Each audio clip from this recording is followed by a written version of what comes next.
First time வந்து நாங்கள் ஃபேஸ்புக்கில் பார்த்தோம் வீடியோஸ் நிறையா. ஸோ ரொம்ப பவர்ஃபுல்லாக இருந்தது. வீடியோ பார்க்கும்போதே ஒரு ரொம்ப எனர்ஜெட்டிக்காக இந்த மாதிரி ஒரு விஷயம் வந்து பண்ணுறது வந்து ரொம்ப அரிது. அதனால் வந்து இதை பார்த்துட்டு நான் ரொம்ப வந்து பிரமிப்பானேன். அதுக்காக ஃபேஸ்புக்கில் நான் ரொம்ப நாள் ஆச்சு, மோர் தென் 1.5 இயர்ஸாக ட்ரை பண்ணுறேன் காண்டாக்ட் பண்ணுறதுக்கு. அப்புறமா வந்து காண்டாக்ட் பண்ணி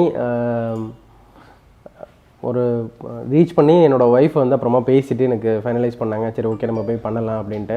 அப்புறம் நாங்கள் எல்லாருமே வந்துட்டு மேக்கப் போடணும் அப்படின்னு விருப்பம் இருந்தது. இப்போ ஃபஸ்ட்டு வந்து என்னோடய ஒய்ஃப்க்கு மட்டும் மேக்கப் போடுறதுக்காக நாங்கள் வந்திருக்கோம் ஃபஸ்ட் டைமு. அண்ட் அவங்களுக்கு வந்து மீனாட்சி அம்மன் வந்து ரொம்ப ஆசை. ஸோ அதனால் மீனாட்சி அம்மன் வந்து பண்ணலாம் அப்படின்றதுக்காக ஸோ அந்த மேக்கப் பண்ணி அவங்கள வந்து அந்த சாமியாகவே பண்ணலான்னு ஒரு ஆசை. ஸோ வந்ததுக்கான மெயின் ரீசன் வந்து என்ன அப்படின்னா, ஒரு கடவுளை வந்து நம்ம நிறைய பார்த்துருக்கோம். அது இன்னும் உள்வாங்கினா அதை வந்து இன்னும் எவ்வளோ வந்து மனதுக்கு ரொம்ப திருப்தியாக இருக்கும் அப்படிங்கிறத அண்டர்ஸ்டாண்ட் பண்ணுறதுக்காக தான் நம்ம இந்த ப்ராசஸ்க்கே வந்தோம். So we are so happy இந்த மாதிரி பண்ணுறதுல.